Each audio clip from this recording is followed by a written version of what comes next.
Okay.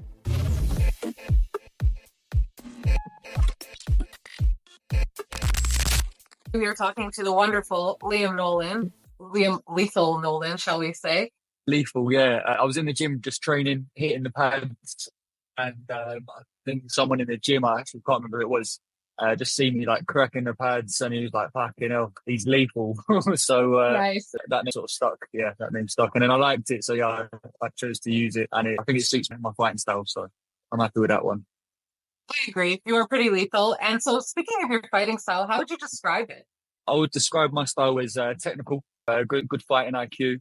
But also there's like little moments of aggression. And in like Thai terms, they'll call it like different names like Muay Thai, Muay Mat, things like that. So my style in Thai would be called Muay Thai, which is like a little bit of everything, like can kick, can box, can clinch.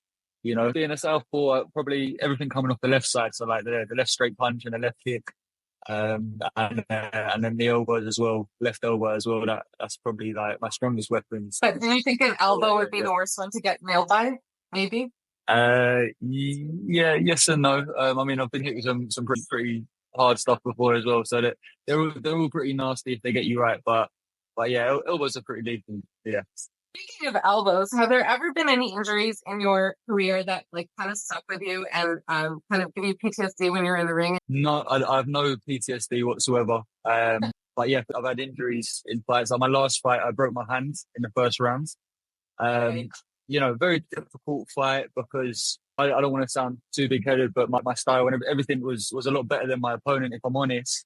And it was really frustrating because I broke my hand in the first round and felt very like cautious to like throw shots at the guy because I felt it in the fight. You know what I mean? Yeah. So that was a big injury for me. I'm still recovering from it now.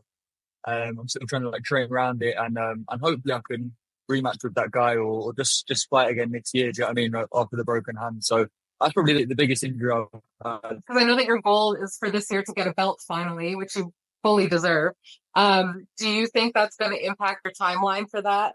Your broken hand? Yeah, it might do, to be fair. Like I set out the year, I said I really wanted to fight for the world title this year. I started off the year strong. I fought in January against the tough Russian guy, and then they signed me up against the Spanish guy only 5 weeks later. So it was a really quick turnaround. So I had 2 fights already this year, 2 fights in the space of 5 weeks. Which is crazy at that level. 4-ounce gloves, not many people do it. In fact, no one really does it, but I did it.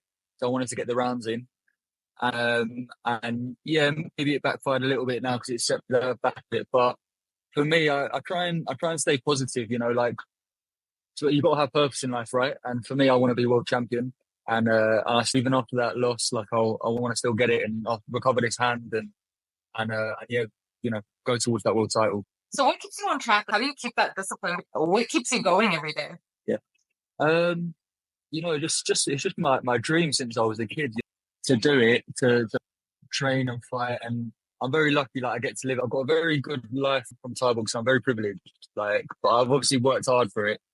I won some world titles outside of one championships and like big fights against like big names in the sport. But unfortunately, like it's not on the big show like one championship. So I want to win my world title on one where like people can see it and recognize it a bit more. And obviously, the money is a lot better as well when you fight on one. So I want to have that big world title win on the big stage now. I've sort of done all the big ones outside of it.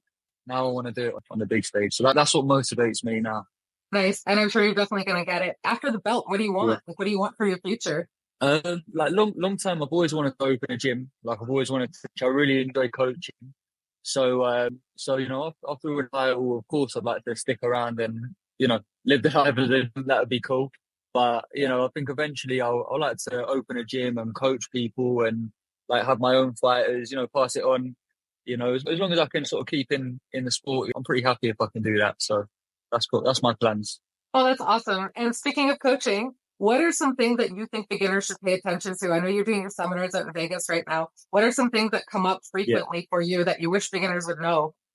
So there's a quote by Anthony Joshua that I really like. And he says, "Don't let the wins get to your head and don't let the losses get to your heart." And I love that one because, when you're a beginner, you go for ups and downs. Even now, in fact, you go for ups and downs. and you have to just take some things on the chin, keep going, don't take it too personally. And then also when you're winning, don't get a big head, don't think you're the best and you can't learn anymore. So always try and stay like level headed. That's what I would say again for people who are just starting out with competing. I love that. That's such a great way for you to sum it up for us. I really appreciate you jumping on and making the time for us. Good luck with your next fight. Good luck with everything you do, and we'll be watching and cheering you on. Lovely. Thank you so much. Thank you. All right. Appreciate it. Bye. Thank you. Bye-bye.